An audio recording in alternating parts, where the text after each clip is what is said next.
श्री शिवाय नमस्तुभ्यम। जय श्री कृष्णा।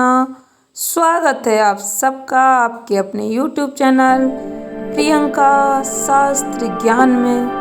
बनी रहे आप सभी को मकर संक्रांति की हार्दिक शुभकामनाएं। आज के वीडियो में हम जानेंगे मकर संक्रांति के दिन कौन कौन से कार्य हमें करने चाहिए, कौन सी गलतियां करने से बचना चाहिए, नहीं तो सूर्यदेव नाराज हो जाएंगे।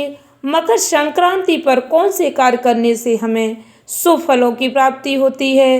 व्रत मकर संक्रांति के दिन कौन सी कथा सुनना शुभ माना जाता है, वीडियो में सब जानेंगे।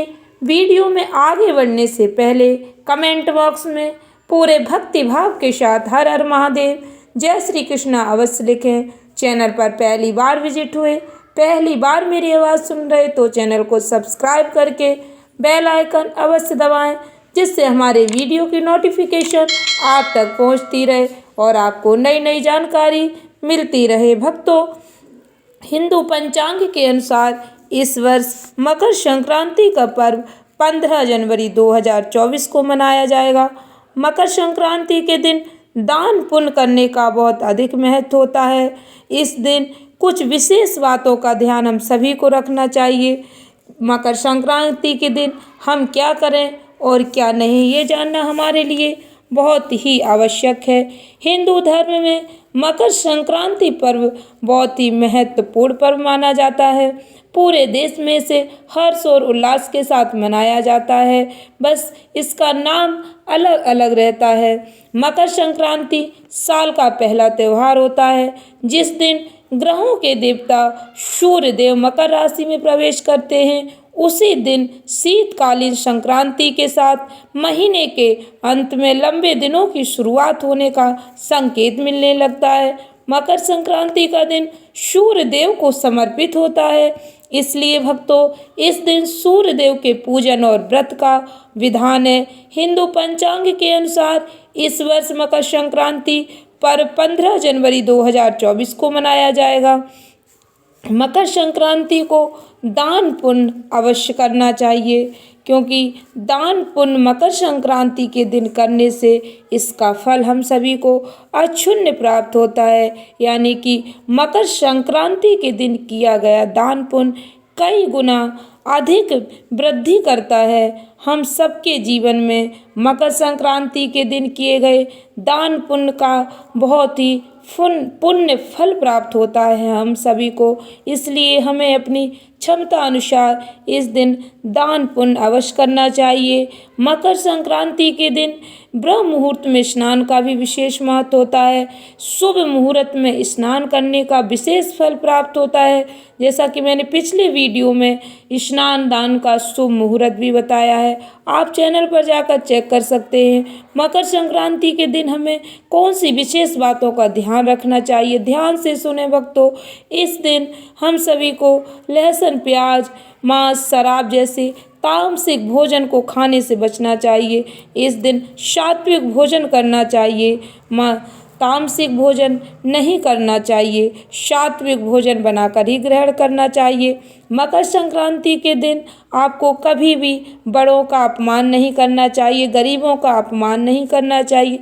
ऐसा करने से पाप के भागी बन सकते हैं आप। मकर संक्रांति के दिन आपको किसी की बुराई नहीं करनी चाहिए, किसी के बारे में गलत नहीं बोलना चाहिए, क्योंकि गलत बोलने का भी असर गलत ही होता है, इसलिए हमें बुराई करने से बचना चाहिए। मकर संक्रांति के दिन किसी भी परिवार में किसी को तामसिक भोजन नहीं करना चाहिए, शराब सिगरेट नशे का प्रयोग नहीं करना चाहिए, क्योंकि ऐसा करने से घर की सुख समृद्धि चली जाती है। इसलिए मैं इस बात को बार बार रिपीट कर रही हूँ। इस दिन शुद्ध सात्विक भोजन ही ग्रहण करें, इससे घर में सुख शांति बनी रहती है, घर में कभी भी धन संपदा की कमी नहीं होती है। मकर संक्रांति के दिन हम सभी को चावल, दाल, गुड़, सूखे मेवे, दूध से बने मीठे चावल अवश्य बनाने चाहिए घर में और अवश्य ही ग्रहण करने चाहिए। मकर संक्रांति के दिन किसी भी धार्मिक स्थान पर जाकर आप भगवान का आशीर्वाद ले सकते। यदि आपके पास समय है तो आप मंदिर अवश्य जाएं और भगवान जो भी मंदिर आपके घर के आसपास है आप उस मंदिर में जाकर शिव जी के, विष्णु जी के, जो भी मंदिर आपके पास है मंदिर अवश्य जाएं, भगवान का आशीर्वाद अवश्य ग्रहण करें। इससे हमारे जीवन में सुख समृद्धि आती है, जीवन में हम नई ऊंचाइयों को छूते हैं, जीवन में तरक्की होती है, जीवन में आ रही बाधाएं दूर हो जाती हैं। मकर संक्रांति के दिन भक्तों मीठे कद्दू का सेवन करना भी बताया गया है। हमारे धर्मशास्त्रों में ऐसा वर्णन मिलता है। इस दिन मीठे कद्दू का भी अवश्य सेवन करना चाहिए, इससे शुभ फलों की प्राप्ति होती है। भगवान सूर्य देव को प्रसन्न करने के लिए जब हम सूर्य देव को अर्घ्य दें तो ओम घृणी सूर्याय आदित्याय नमः मंत्र का जाप अवश्य करें। आपको जो भी सूर्य देव का मंत्र याद है आप उसका उच्चारण कर सकते हैं। ओम सूर्याय नमः, ओम घृणी सूर्याय नमः। आपको जो भी मंत्र याद है उसे सूर्य देव को अर्घ्य देते समय अवश्य स्मरण करें।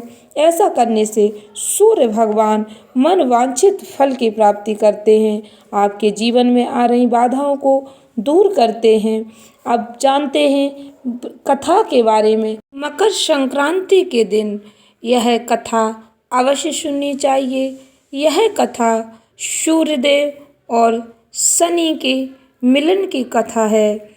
संक्रांति के दिन यह कथा सुनने से व्यक्ति को शनि दोष से मुक्ति मिलती है। सूर्य भगवान को काले तिल के साथ उपासना करने से, काले तिल डालकर जल समर्पित करने से शनि दोष से मुक्ति मिलती है।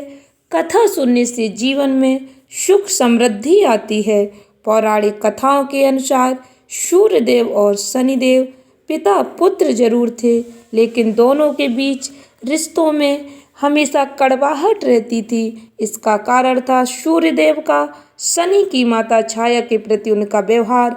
जब शनिदेव का जन्म हुआ तो सूर्य ने शनि के काले रंग को देखकर कहा कि ये उनका पुत्र नहीं हो सकता। उन्होंने शनि को पुत्र स्वीकार नहीं किया और इसके बाद से सूर्यदेव ने शनिदेव और उनकी माता छाया को अलग कर दिया था। शनिदेव और माता छाया कुंभ नाम के घर में रहने लगे, लेकिन सूर्यदेव के इस व्यवहार से आहत होकर माता छाया ने उन्हें कुष्ठ रोग होने का श्राप दे दिया। सूर्यदेव ने इस कारण कुष्ठ रोग का दर्द भोगा। पिता को कुष्ठ रोग से पीड़ित देखकर सूर्य की उनके पुत्र यमराज काफी दुखी हुए। यमराज सूर्य की पहली पत्नी संज्ञा की संतान है। यमराज ने सूर्यदेव को कुष्ठ रोग से मुक्त कराया। सूर्यदेव जब पूरी तरह स्वस्थ होकर अपनी दृष्टि पूरी तरह कुंभ राशि पर केंद्रित कर ली, इससे शनिदेव का घर कुंभ जलकर राख हो गया। इसके बाद शनि और उनकी माता छाया को भी कष्ट भोगना पड़ रहा था। पुत्र शनि ने किया काले तिल से सूर्य भगवान का स्वागत।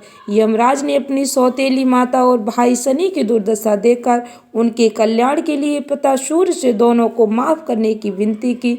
इसके बाद सूर्यदेव शनि से मिलने के लिए जाते हैं। जब शनिदेव अपने पिता सूर्यदेव को आता हुआ देखते हैं तो वे अपने जले हुए घर की ओर देखते हैं। वे घर के अंदर जाते हैं, वहाँ एक मटके में कुछ तिल रखे हुए थे।